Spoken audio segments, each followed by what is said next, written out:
So, you want to hear a story? I got a disturbing one for you today. This is the story recounted by Dan Hastings. It's about his experience in a survivor support group and the horrific experiences that led him there. Welcome to Now It's Dark. It looked like every other support group.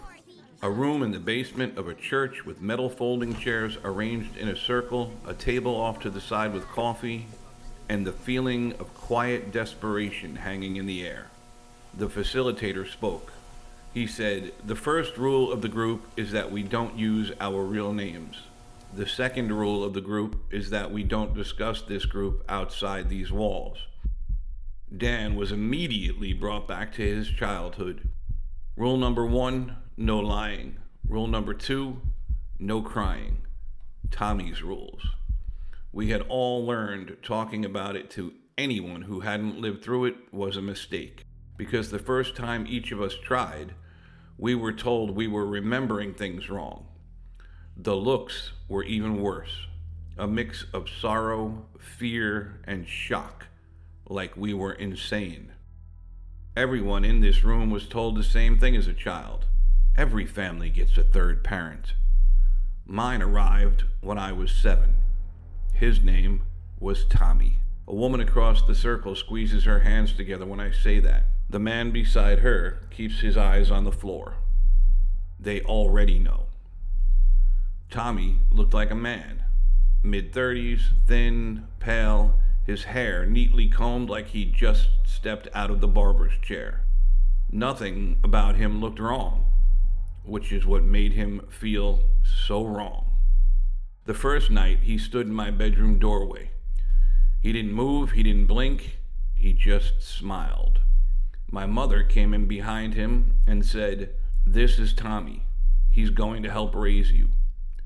My father said, "He's part of the family now." I asked where he was going to sleep. My mother hesitated and then said, "Tommy doesn't sleep." Tommy nodded once, ever so slightly. That was the only movement he made. The next morning, Tommy gathered all of us in the kitchen. Me, my parents, my little sister Lily, who was only 4 at the time and still carrying a stuffed rabbit everywhere she went. Tommy said, "Children need structure. Structure requires consequences. Structure requires rules."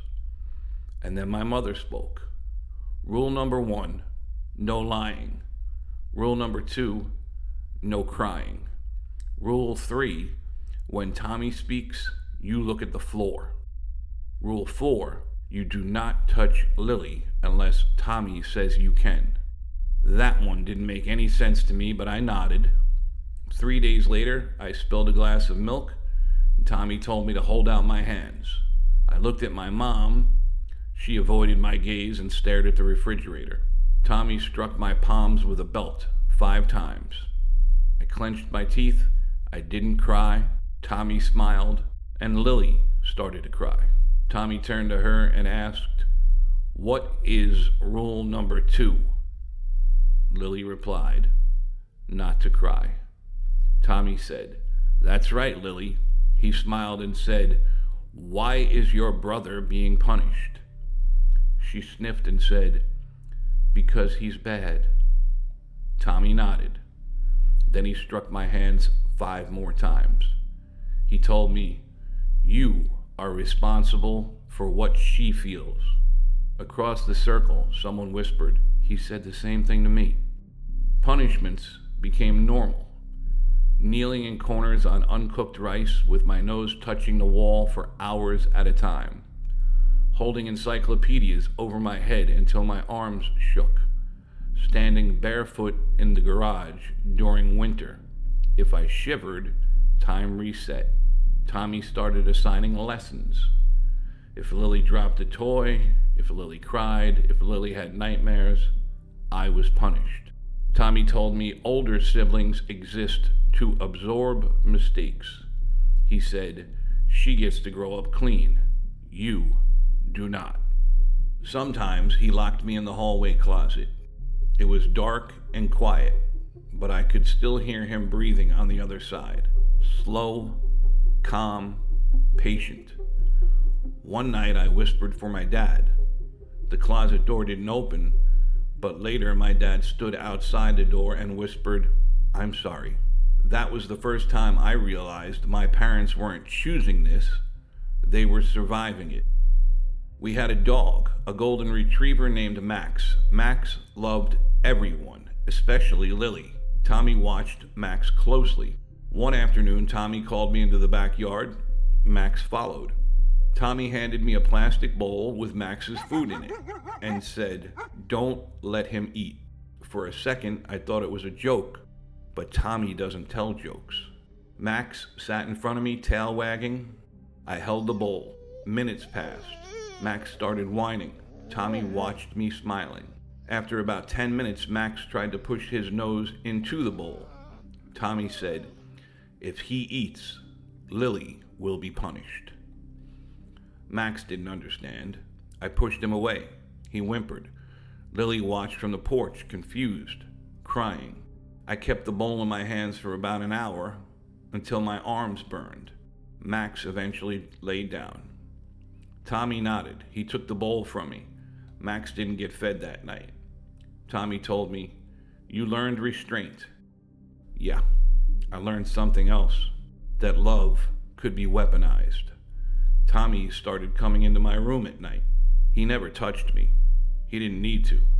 He just stood by my bed and whispered. He told me my parents didn't make me, he did. He told me families are temporary shelters, training grounds. He told me bad children become useless adults. Useless adults get discarded. He said I was special. He said Lily might just survive, but only if I did my job. Across the circle, the facilitator quietly says, "Take a breath." I didn't realize it, but I was shaking, tears streaming down my face. Tommy woke me up one night and led me into the basement. Lily was standing in the center of the room, holding her stuffed rabbit, as usual, crying silently. Tommy told me Lily had lied earlier, but I didn't know about what. He handed me a belt. He said, "Either you punish her, or I will." My hands felt numb. Lily looked at me and said my name, her voice trembling. I barely tapped her leg. Tommy shook his head and said, "That's just pretending." He moved closer to Lily, and I hit her with the belt again, harder this time. She screamed. Tommy smiled. He said, "Good, you're learning." I threw up afterward, and Tommy made me clean the mess, saying, "If you're going to waste food, then maybe you shouldn't get any." That night, something inside me broke. Not my fear, my resistance. 2 weeks later, after being with us for 5 years, Tommy was gone. No explanation, no goodbye. My parents said our contract had ended. They didn't look relieved, they looked empty. Thankfully, Lily grew up remembering almost nothing. I, on the other hand, remember everything. There were 13 of us in the support group, and everyone had a similar story. One day, Tommy showed up. Their parents told them Tommy was there to help raise them. There were rules to follow, or there would be punishment. There were lessons we needed to learn, and Tommy would ensure we learned them. Some stories were worse than others.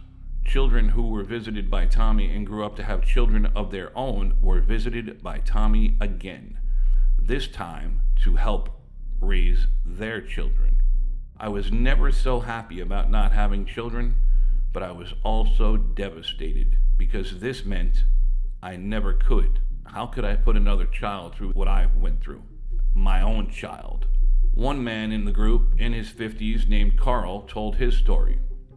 Tommy had come to his home when he was 8 and his sister was 6. His story was, for the most part, the same as the rest of ours, except Carl's father and the other parents decided to do something about it. Carl told the story he thought he would never repeat, but grief and fear have a way of changing things. He had also been visited by Tommy as a child.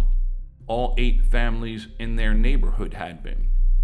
One day, 4 years after Tommy's arrival, the parents decided they had had enough and decided it was time to act. The parents in the neighborhood got together to end the nightmare. They managed to restrain Tommy and tied him to a chair in John Borland's backyard.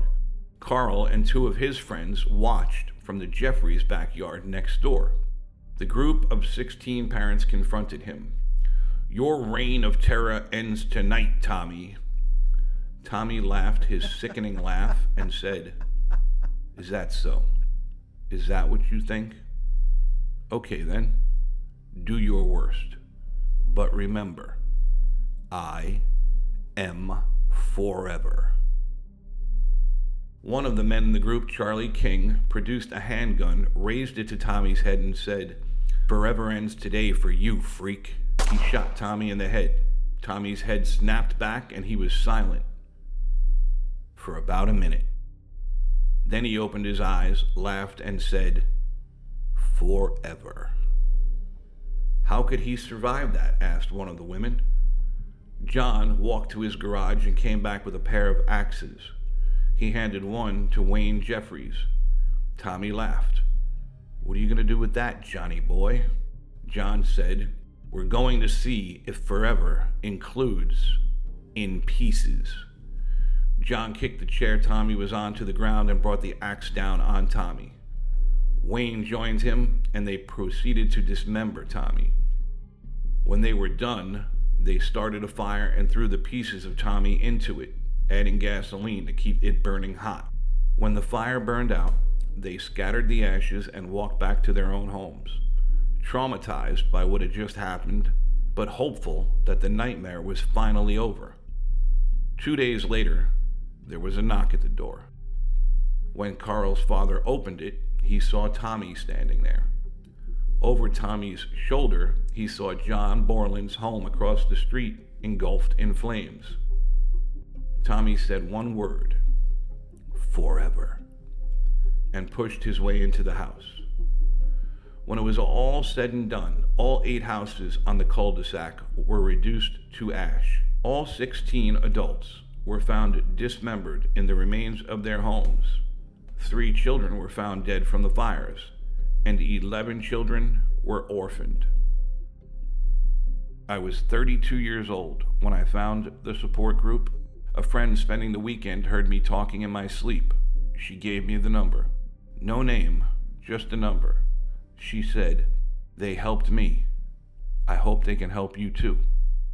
That's how I wound up at the 3P support group. At the end of every meeting, the facilitator reads new case summaries submitted by members who recognize the signs in someone else.